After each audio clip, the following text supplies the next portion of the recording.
आज का इंसान अपने चेहरे को आईने में नहीं, दूसरों की नजरों में देखने लगा है।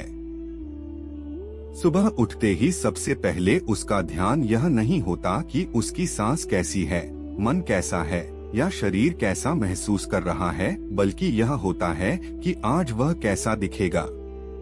सोशल मीडिया की चमक, विज्ञापनों के वादे और समाज की चुप लेकिन तीखी नजरें सब मिलकर उसके मन में एक ही सवाल बैठा देती हैं, लोग क्या सोचेंगे। उसे डर लगता है कहीं लोग उसे देखकर कुछ सोच न लें, कहीं वह कम सुंदर न लग जाए, कहीं उसका चेहरा भीड़ में फीका न पड़ जाए। इस डर में वह अपने चेहरे पर कभी ब्लीच लगाता है, कभी तेज केमिकल वाली क्रीम, कभी महंगे फेशियल और ट्रीटमेंट। कुछ समय के लिए चेहरा चमकता भी है, लेकिन वह चमक टिकती नहीं। धीरे धीरे त्वचा रूखी होने लगती है, दाग धब्बे उभर आते हैं, फोड़े फुंसी निकलने लगती हैं। और सबसे बड़ा नुकसान यह होता है कि इंसान खुद से खुश रहना भूल जाता है। उसकी हंसी संकोच में बदल जाती है, उसका आत्मविश्वास परतों में दब जाता है। वह बाहर से ठीक दिखने की कोशिश करता है, पर भीतर से टूटता चला जाता है।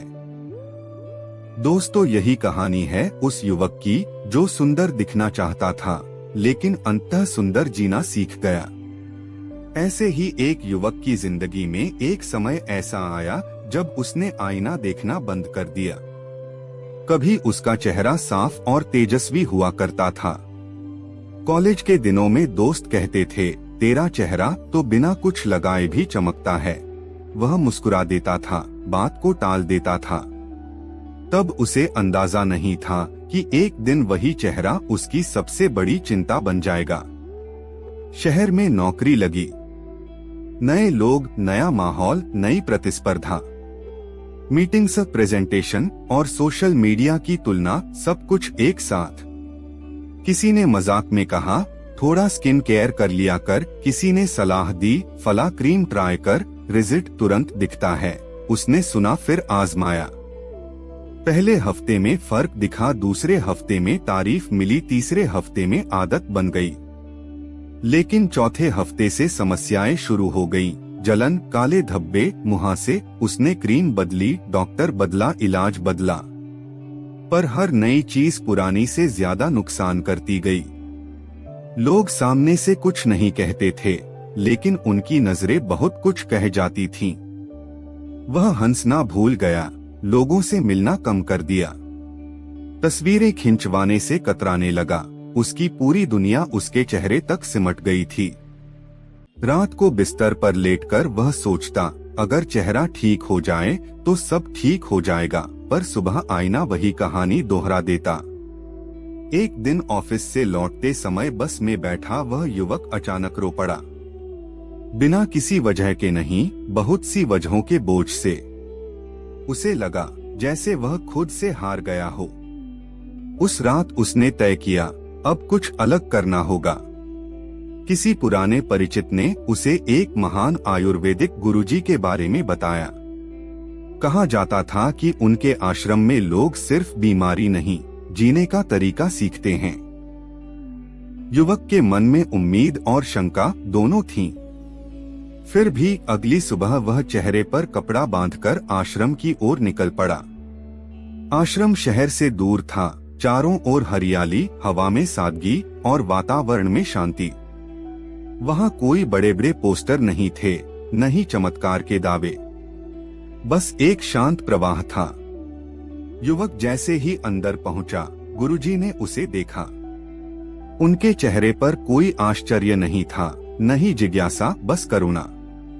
उन्होंने शांत स्वर में पूछा, बेटा, तुमने अपना चेहरा क्यों ढक रखा है? यह सुनते ही युवक फूट फूट कर रो पड़ा। गुरुदेव, मैं सुंदर दिखना चाहता था, लेकिन अब मुझे खुद से नफरत हो गई है। गुरुजी कुछ देर चुप रहे। वह चुप्पी भारी नहीं थी, वह सुनने की चुप्पी थी। फिर गुरुजी ने पास खड़े एक पेड़ की ओर इशारा किया। अगर इस पेड़ की पत्तियां मुरझा जाए, तो क्या तुम पत्तियों पर दवा लगाओगे या जड़ों में पानी दोगे? युवक चुप रहा। गुरुजी बोले, त्वचा पत्तियों जैसी है, अगर जड़ें कमजोर हैं तो ऊपर से कुछ भी कर लो हरियाली नहीं आएगी। उस पल युवक को पहली बार लगा कि समस्या उसके चेहरे में नहीं, कहीं और है। गुरुजी ने कहा, 5 जीवन नियम भीतर की सफाई। पहला नियम, पाचन। अगर पेट साफ नहीं तो चेहरा साफ नहीं। गुरुजी ने समझाया कि देर से खाना, तला भुना भोजन और तनाव पाचन को बिगाड़ देते हैं। भीतर की गंदगी किसी न किसी रास्ते से बाहर आती है और अक्सर वह रास्ता चेहरा बन जाता है। दूसरा नियम, शरीर की शुद्धि। पानी सिर्फ प्यास नहीं बुझाता, वह शरीर को धोता भी है।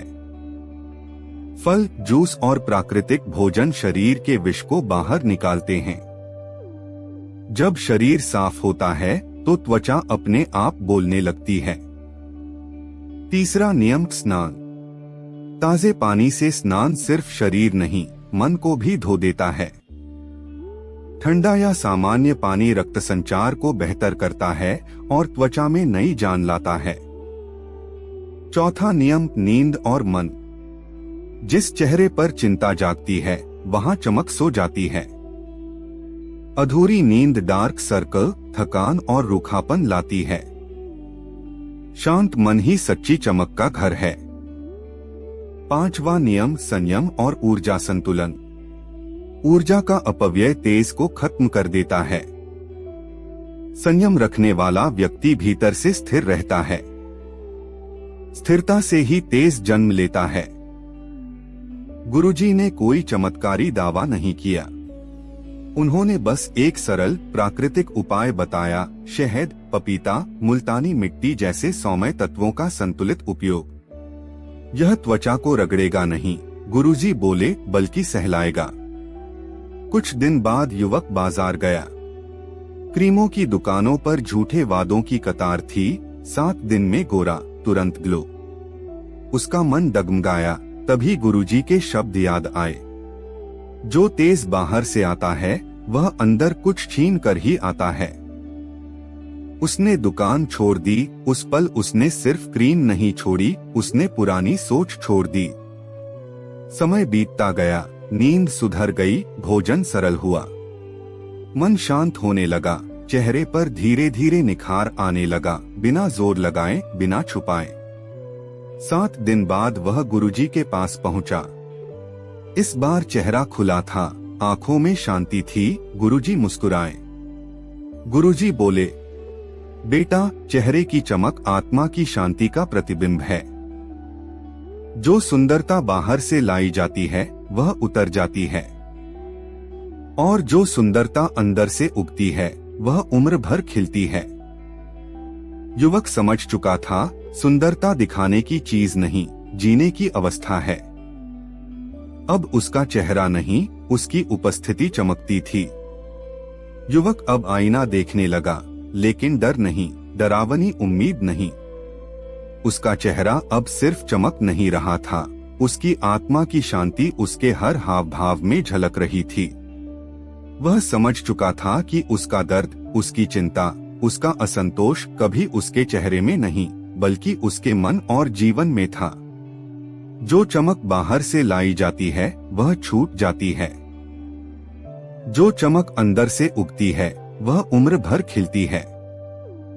अब वह बाजार में खड़ा होकर देखता है, सारे विज्ञापन, झूठे वादे, चमक धमक, वह सब उसे छू नहीं सकते, क्योंकि अब उसकी दुनिया भीतर से रोशन है।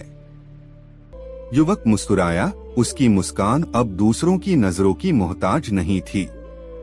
वह सिर्फ जी रहा था, वह सिर्फ सुंदर जी रहा था। और इसी में है असली सुंदरता, जो दिखाने की चीज नहीं, बल्कि जीने की अवस्था है। दोस्तों, अगर आपको ऐसी ज्ञानवर्धक कहानियां और जीवन बदलने वाली शिक्षाएं पसंद आती हैं, तो प्राइड ज्ञान चैनल को जरूर सब्सक्राइब करें।